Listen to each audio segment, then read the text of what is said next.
My brothers were laughing, actually laughing while the lawyer was still reading the will. And then he stopped and reached for a sealed envelope no one knew existed.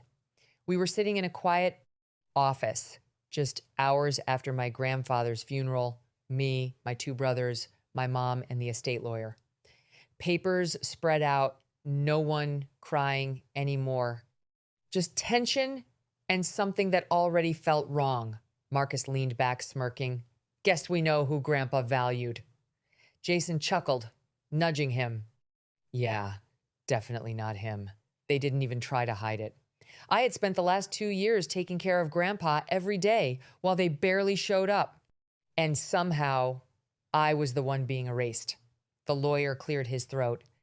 Before we proceed, he said slowly, holding up a thick envelope, your grandfather left specific instructions regarding this. My mom went pale. She whispered, barely audible, he wasn't supposed to. The room went completely silent as the lawyer broke the seal, and Marcus stopped smiling. Before we go anywhere further, comment where in the world you are watching from and make sure to subscribe because tomorrow's story is one you don't want to miss. The paper inside didn't come out right away. The lawyer just held it there for a second, like even touching it felt heavier than it should. His eyes moved across the first line, then the second, and something in his expression shifted. Not confusion, not surprise, something tighter, controlled. Marcus noticed it too. Go on, he said, sharper now. Read it. Jason let out a short laugh, but it didn't land the same. Yeah, what is it? Some last minute note? The lawyer didn't answer them. He looked up past them and straight at me. That's when my stomach dropped.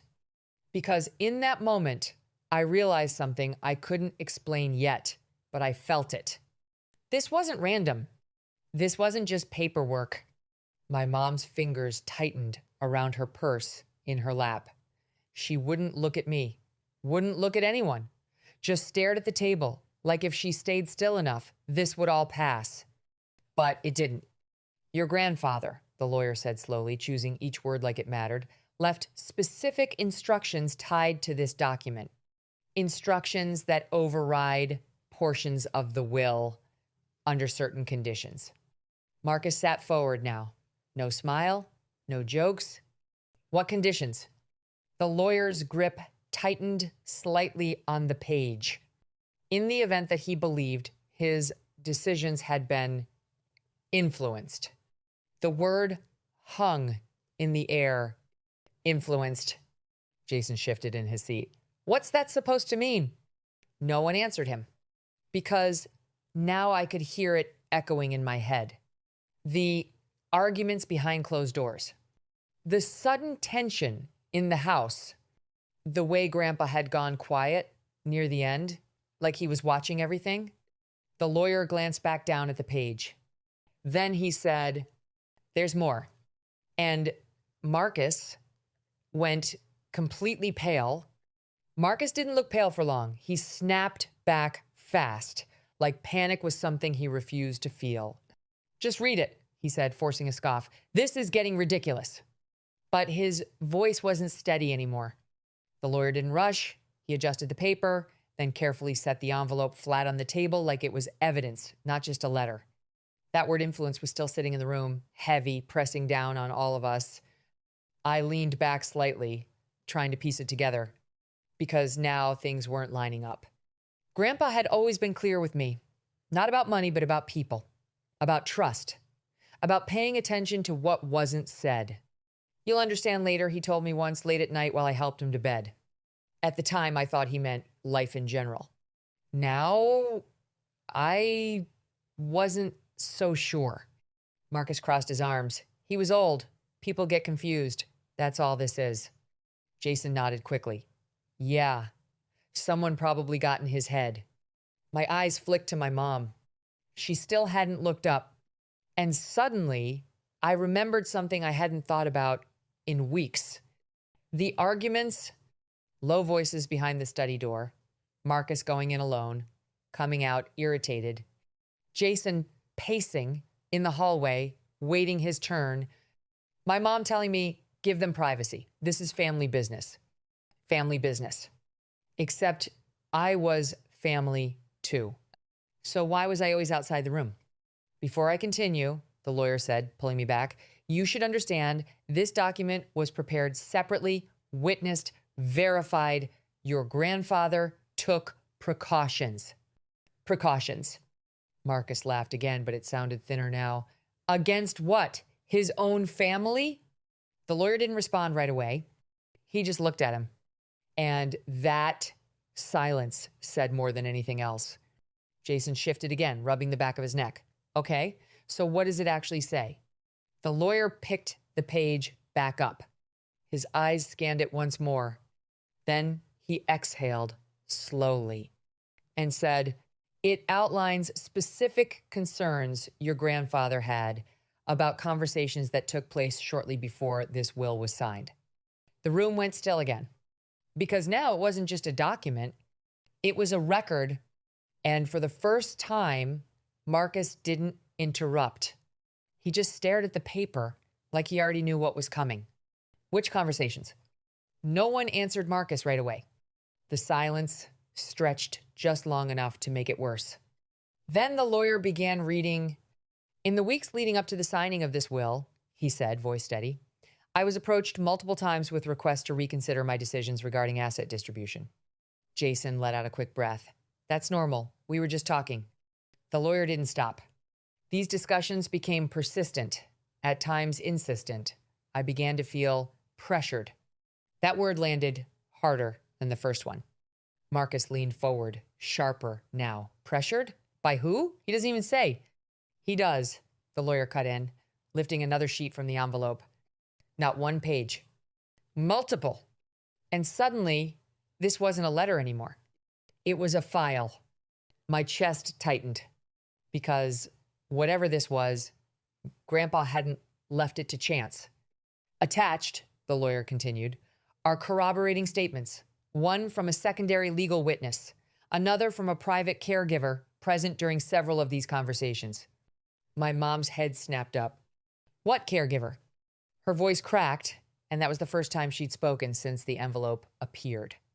The lawyer didn't look at her. Your father arranged independent oversight in his final weeks, he said, to ensure his decisions were made without external influence. Jason shook his head quickly. He never said anything about that. He wouldn't, I said quietly, before I could stop myself. Everyone turned to me, and for the first time since we sat down, I wasn't shrinking in my seat, because now it was starting to make sense. The quiet phone calls. The way Grandpa would pause when Marcus walked in, the look he gave me once like he wanted to say something, but didn't. Marcus slammed his hand on the table. This is being twisted, he snapped. Whatever this is, it doesn't change anything. The lawyer finally met his eyes. It does, he said. Then he looked back down at the document. And if these conditions are confirmed, the will you just heard is no longer valid. The room tilted because that meant everything they were laughing about was about to disappear. Everything slowed down after that. Not the kind of silence from before this one was heavier, final, like something had already been decided and we were just catching up to it. Marcus didn't speak. Jason didn't laugh. Even my mom just stared at the table, her lips pressed together so tight they'd gone pale. The lawyer adjusted the documents again, stacking them with deliberate care. Verification was completed prior to today, he said. Your grandfather anticipated potential disputes. That word anticipated hit harder than anything else. He knew. All of it. I felt it click into place, one piece after another. The closed-door conversations, the sudden urgency in Marcus's visits, Jason hovering, backing him up, my mom keeping me out, always keeping me out. It wasn't random. It was coordinated. Jason shook his head, his voice breaking now. We didn't force him. We just talked. That's not illegal. No, the lawyer said calmly, but coercion is. Marcus finally snapped. This is insane, he said, pushing back from the table. You're taking his words out of context. He was old, confused. He documented dates, the lawyer interrupted, times, statements, patterns. Marcus froze because that wasn't confusion. That was evidence. My mom finally looked at me, not with anger, not even with guilt, with fear. And that was the moment I understood something else. She knew this was coming. The lawyer lifted the final page from the stack. The instructions are clear, he said. No one moved. No one even breathed. Under confirmed undue influence, he continued, the original distribution is nullified. Jason whispered, almost to himself, no. The lawyer turned the page fully toward him, then toward me, and read Grandpa's final line aloud. The one who stayed when everyone else left knows what to do. He looked directly at me. Daniel, he said quietly, this is yours. No one argued after that. Not immediately, because the weight of what had just been said didn't leave room for it. The lawyer didn't rush. He laid everything out, calm, precise, undeniable. My grandfather hadn't just suspected something was wrong. He had proven it. Over weeks, he documented every visit, every conversation, dates, times, exact words. He brought in an independent legal witness, a caregiver who wasn't connected to any of us, people who could verify that the pressure wasn't imagined, it was real. Marcus asking about fair shares before Grandpa was even sick enough to need help. Jason backing him up, pushing the same points. My mom reinforcing it quietly, telling Grandpa what was best for the family. And when Grandpa realized what was happening, he built a safeguard, a second set of instructions, hidden, sealed, legally binding only if that pressure crossed a line. So the will they laughed about didn't matter anymore. Everything, every asset, every account, the house was transferred to me. Marcus stood there, stunned, like the ground had dropped out from under him. Jason didn't even try to speak again. And my mom, she just sat back slowly, like something inside her had collapsed. The lawyer's voice cut through it one last time. This documentation has also been forwarded for legal review. That was the part they didn't expect. This wasn't just about losing money. It was about what they'd done to try to get it. No one looked at me as I stood up. Not Marcus. Not Jason. Not even her. And I didn't say anything either, because standing there holding that envelope, I realized Grandpa hadn't just left me everything. He made sure I'd know exactly why.